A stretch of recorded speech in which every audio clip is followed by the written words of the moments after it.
Good morning po mga idol. June 22, 2005. Check po natin si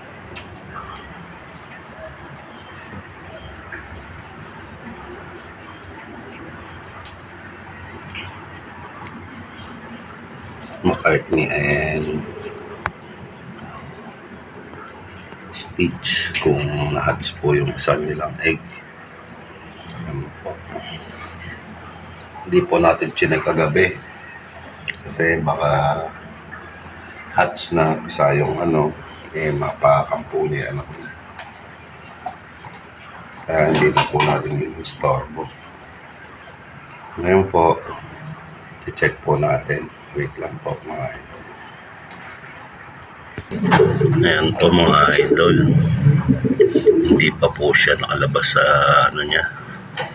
eggshell niya mga idol. Ayan po.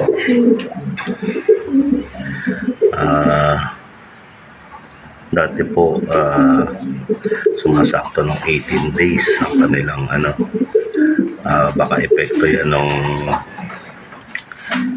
isa sa epekto niyan yung paggalaw-galaw natin pag natin sa itlog niya. Pero check na po natin kung gumagalaw pa yung sisiw sa loob mga idol.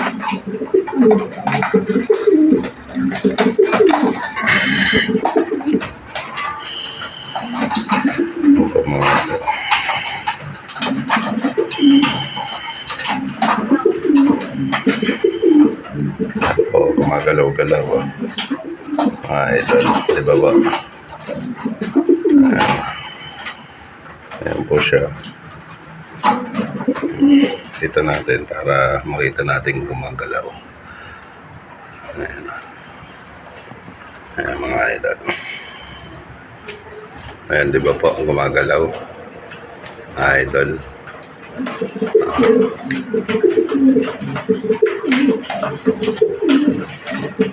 Gusto nyo po abangan nyo kung papangalan natin dyan.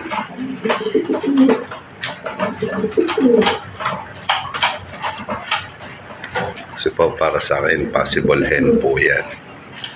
Ayan, tingnan nyo po yung shape ng itlog.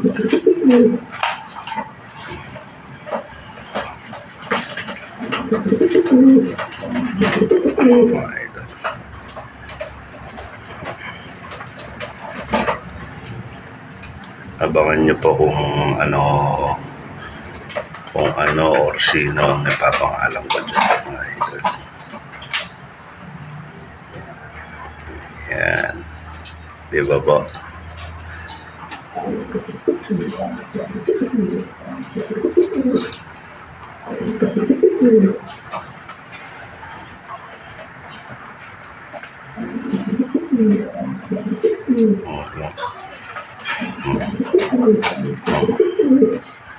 Ayun po yung isa tutulog.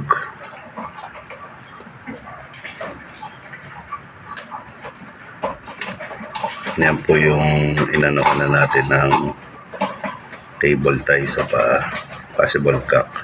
Para pag na-hatch po to, hindi po tayo malito at may tanda tayo mga idol. Ayan po, diba ba? Mamaya po yan baka labas na yan.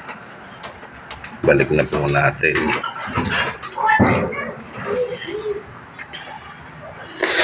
Hanggang dito na lang po mga idol. Ingat po tayong lahat. Bye bye, God bless.